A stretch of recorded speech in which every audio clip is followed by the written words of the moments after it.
E aí, galerinha, beleza? Vamos para mais uma aula de história. O assunto de hoje é Renascimento. Mas o que era Renascimento? Foi um movimento artístico e científico que pretendia resgatar os valores da antiguidade greco-romana e que desenvolveu uma visão otimista do ser humano.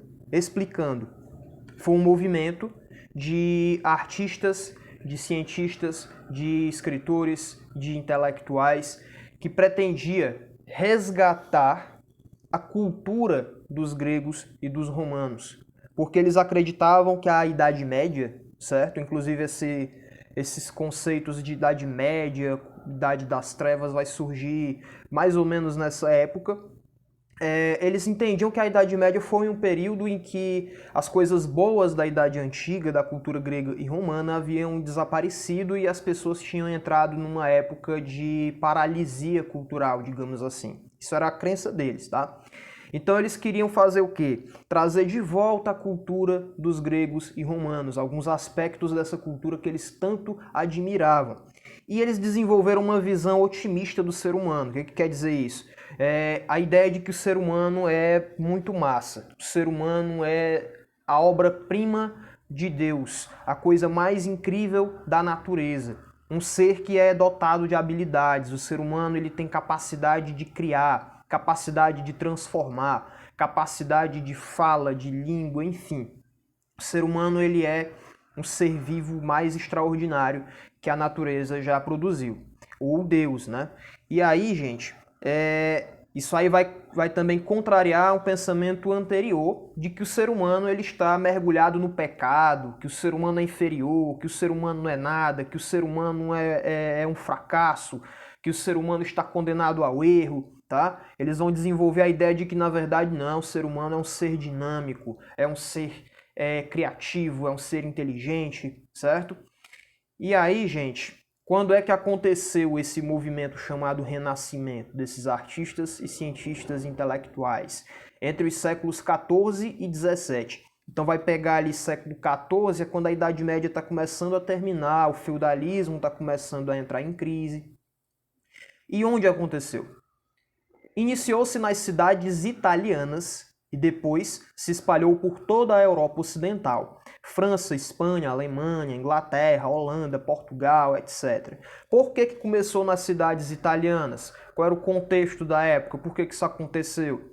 Vamos ver no próximo slide. Isso aí é a cidade de Florença atualmente, tá? É uma cidade italiana, uma cidade belíssima, como vocês estão vendo na foto, e a cidade de Florença, de certa forma, é considerada o berço do Renascimento. Os primeiros grandes artistas e pensadores com as novas propostas, né, nesses campos, eles vão surgir exatamente em Florença. E por que isso vai acontecer? Por que é lá na Itália? Por que são nessas cidades? Qual é o contexto da época? Em primeiro lugar, o fortalecimento do comércio. As cidades italianas elas eram próximas do Oriente. E o Oriente, né, a Ásia e tal, Constantinopla, o Império Bizantino, os territórios dos muçulmanos, eram territórios mais dinâmicos, tá? Do ponto de vista comercial. Então, muitos produtos que chegavam na Europa, vinham do Oriente, passavam primeiro pela Itália. Cidades como Gênova, Veneza, Milão, Florença, etc. Então, essas cidades italianas é que faziam essa ponte entre os produtos lá do Oriente, as ideias do Oriente, e o restante da Europa. Então, o fortalecimento do comércio ele vai ser um fator importante para que o Renascimento se desenvolva. O fortalecimento das cidades, né, que vai ser uma consequência disso, e essa questão da vida urbana, diferente da vida rural. E por último, a ascensão da burguesia, sempre ela, né? Tá com as 3, 4 aulas que eu estou falando nessa burguesia, que eram quem? Os grandes comerciantes, os grandes banqueiros, né? E os burgueses, os ricos, os mais ricos, serão essenciais para o desenvolvimento do Renascimento, porque você não vai ter um desenvolvimento artístico, científico, intelectual, se não tiver quem pague por isso. É aí que a burguesia vai entrar, com a grana. Os burgueses e o Renascimento. Vamos fazer aqui a leitura. As ricas cidades italianas eram controladas por ricos burgueses que atuavam principalmente no comércio e nos serviços financeiros. Ou seja, as cidades italianas elas eram governadas por burgueses, que geralmente eram grandes comerciantes ou banqueiros, né? Quando fala em serviços financeiros, está falando mais ou menos de banco. Esses indivíduos financiavam as produções dos artistas como forma de aumentar seu próprio prestígio. Com o tempo, esses patrocinadores das artes ficaram conhecidos como mecenas, em referência ao romano Caio Mecenas, político da época do Império Romano que ficou famoso por financiar artistas do seu tempo. Então, os burgueses eles queriam se expressar melhor, tá? Eles queriam se representar melhor, eles queriam se afirmar. Como é que eles queriam fazer isso? Por que eles queriam fazer isso? Existia, assim, de certa forma, um conflito entre nobreza, os senhores feudais e tal, e burguesia, né? Os burgueses ficando ricos, uma nova era em que o comércio, as cidades, né, que era o campo deles, estava tendo sucesso, e eles, politicamente, naquela estrutura de classes que havia entre clero, nobreza e tal, eles queriam se afirmar, queriam se mostrar, tá? A palavra correta é essa, eles queriam se mostrar, se exibir. E a forma que eles acharam, uma das formas que eles acharam para fazer isso foi financiar artistas, comprar obras de arte, encomendar obras de arte. E isso é algo que acontece ainda hoje no século XXI. Vocês que assistem TV, série, filme, com certeza já viram aqueles questão de leilões, por exemplo, com obras de arte que valem milhões de dólares, milhões de euros, que o cara vai lá, compra uma pintura, um mero quadro que vale 10 milhões de dólares, por exemplo, ou o roubo de obras de arte porque valem muito, né? Isso acontece por quê? Porque que essas obras valem mais do que 10 carros, por exemplo? Porque é questão de prestígio, questão de se mostrar, é questão de ter na parede da sua sala uma obra de um artista famoso, por exemplo. Então os burgueses eles passaram a financiar os artistas do Renascimento para se exibir mesmo, para se mostrar, para se afirmar, olha, eu sou rico, eu sou poderoso, eu estou comprando essa arte, eu estou financiando essa arte. E aí eles passaram a ser chamados de mecenas. É uma palavra usada ainda hoje, que é usada para designar aquelas pessoas que financiam a arte, que patrocinam a arte, que contribuem financeiramente para o desenvolvimento de projetos artísticos, tá? Então esse vai ser o papel da burguesia no Renascimento. Ninguém vai ficar pintando, desenvolvendo novas obras de arte se não tiver o que comer. Então quem é que pagava esses artistas? Os burgueses. E esse cara da imagem é o Lourenço de Médici, que foi um grande burguês que a família Médici, tá? Muito poderosa na Itália e parte da Europa inteira, que foram grandes mecenas, tá? Financiaram muitas obras de arte. E aí, gente, características do Renascimento. A primeira delas que a gente pode destacar é o humanismo. O humanismo ele vem do termo Studia Humanitatis, que era o estudo dos textos clássicos gregos e romanos. O Studia Humanitatis era como se fosse uma disciplina nas universidades da época que era dedicada a estudar textos gregos, textos latinos, né, que é a língua dos romanos, e de outros idiomas também, mas principalmente gregos e romanos, tá? E a partir daí, gente, a partir dos estudos desses textos é que vai surgir uma revalorização da antiguidade, tá? E uma ruptura com a época medieval. Eles vão tentar romper com a Idade Média e tentar restabelecer contato com a Idade Antiga, marcada pelos gregos e romanos. De tanto eles lerem esses textos e tal, estudarem as línguas, estudarem a cultura greco-romana, eles acabaram desenvolvendo essa noção de tentar revalorizar. É por isso que tem a palavra renascimento, tá? Que é a ideia errada, tá? Mas foi por isso que ganhou esse nome, de que na Idade Média as artes e as ciências tinham morrido, e aí o Renascimento ele vai tentar fazer com que a arte renasça, tá? Essa é a ideia que eles estão querendo inspirar. E aí o humanismo ele vai ser isso, tá? E do humanismo vai surgir o antropocentrismo. Palavra difícil, né, professor? Mas o entendimento é fácil. Antropo, do grego, significa homem, ou seja, o homem como centro, né, centrismo, do universo. a valorização do ser humano como ser único, dotado de qualidades que fazem dele a obra-prima da criação, diferente do teocentrismo, que teria marcado a Idade Média, ou seja, theo, do grego, que quer dizer Deus, e que era até então o centro de toda a atenção humana. Então, veja bem, teocentrismo é a ideia de Deus como centro do universo, centro das atenções. Toda a arte, toda a literatura, toda a sociedade, a economia, a vida humana, no teocentrismo é direcionada a Deus. Tudo é baseado em Deus. Enquanto no antropocentrismo é a valorização do próprio ser humano, tá? Tudo gira em torno do ser humano. A arte, a literatura, a ciência devem servir aos propósitos humanos e devem valorizar o ser humano. Assim como essa obra, né, O Homem Vitruviano, do Leonardo da Vinci, que ele vai estudar a anatomia do ser humano, tá? Mas, presta bem atenção, acabou totalmente a ideia de Deus, de cristianismo no Renascimento, professor? Não, eles continuaram fazendo obras de arte, literatura, que traziam temas cristãos, que colocavam Deus, tá? Só que eles não deixaram de valorizar o ser humano. Não foi uma coisa voltada totalmente para a religião. Eles deixaram um espaço para o ser humano ser valorizado também. E aí, gente, vocês com certeza já ouviram falar de Leonardo, de Michelangelo, de Donatello e de Rafael, né? Eu estou falando de quem? Das Tartarugas Ninja?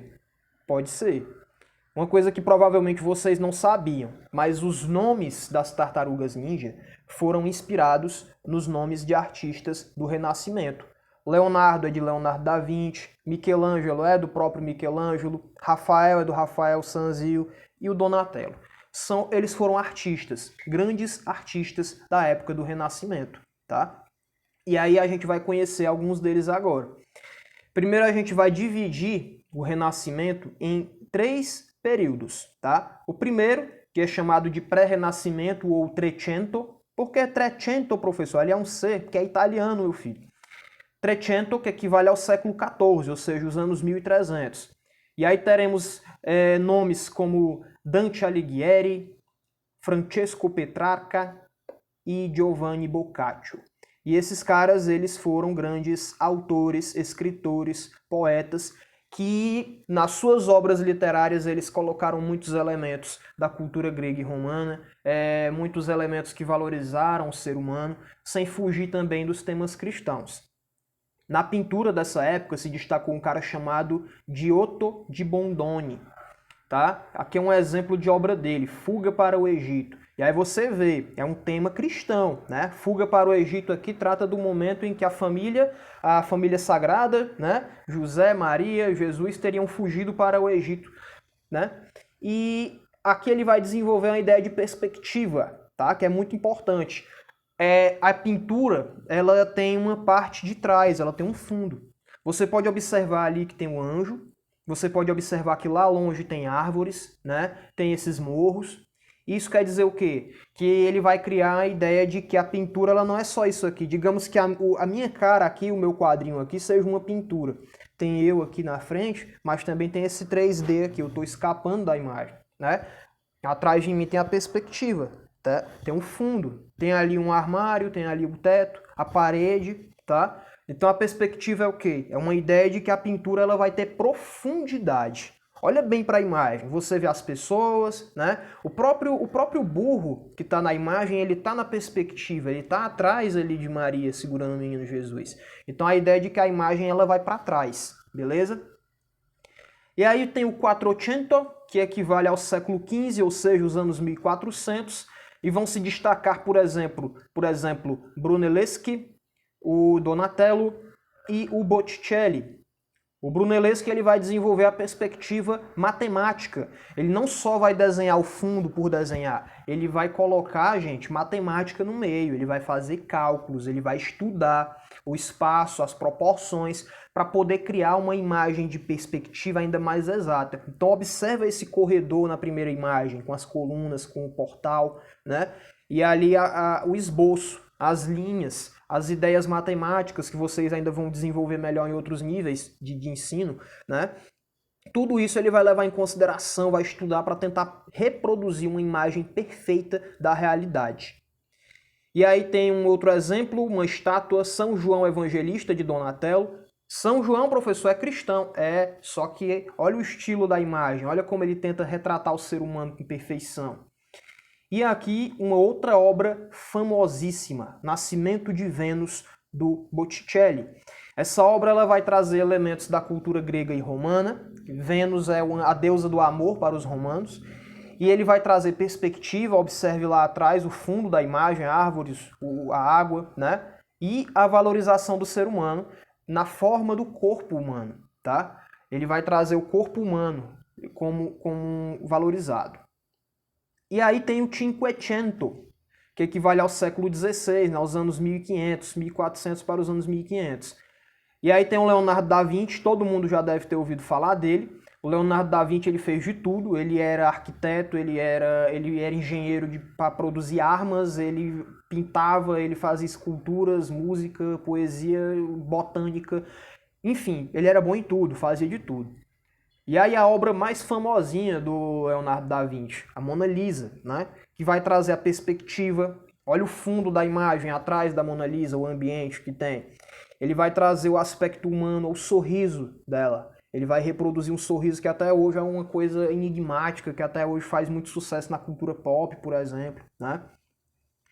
E isso aqui, gente, não sei se dá para vocês reconhecerem, mas é uma tentativa de tentar construir uma máquina voadora. O Leonardo da Vinci ele era tão à frente do tempo dele que ele já pensava em construir algo que é parecido com os atuais helicópteros. Você percebe que aquilo ali são hélices.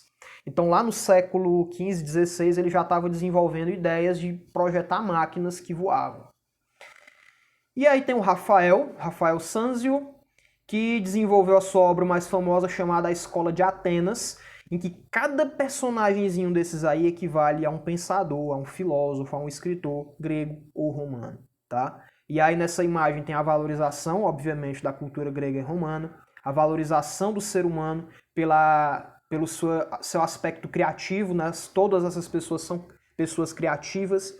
Ele vai pintar obras de arte na sua obra de arte, como você pode ver pelas esculturas. Ele vai trazer a perspectiva, você vai ver as pessoas, a ideia de profundidade na imagem, ela vai lá para trás, tá? E o Michelangelo, que é o que eu acho mais incrível. Michelangelo, ele era surpreendente. Ele que pintou essa obra chamada Criação de Adão, tá? Que é a obra que está na capa da nossa aula. E a Criação de Adão, ela é uma obra de certa forma religiosa, né? Ele pintou todo o teto da Capela Sistina, que é uma igreja lá do Vaticano, lá em Roma. Mas, apesar de ser uma obra religiosa, ela vai retratar o antropocentrismo, não o teocentrismo. Por quê? Porque ele está valorizando o ser humano, beleza? Ele coloca Deus aí na imagem, coloca Deus na história, ok. Mas o grande personagem principal dessa obra não é Deus, é Adão. Ele é que está sendo valorizado. Aqui é que representa o ser humano como uma grande obra divina, beleza? E aí por que eu acho ele incrível, surpreendente? Porque ele era chamado de o poeta do corpo. Olha os detalhes, não sei se aí pelo celular vocês vão ver direitinho. Mas ele era tão perfeccionista que na estátua aqui de Davi, né, que é um outro tema religioso, Davi, aquele que matou Golias, ele vai esculpir até mesmo as veias. Tá vendo aqui as veias no braço, na mão, nos dedos? De tão detalhista que ele era. As costelas, os músculos, certo? E isso aí exigia muito estudo do corpo humano, né? Muita paciência, muito talento.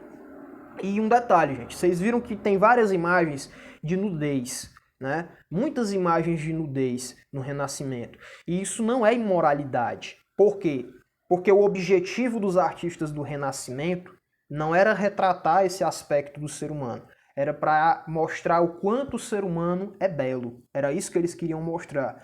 Que o ser humano, em sua integridade, em sua totalidade, ele tem beleza, ele tem perfeição.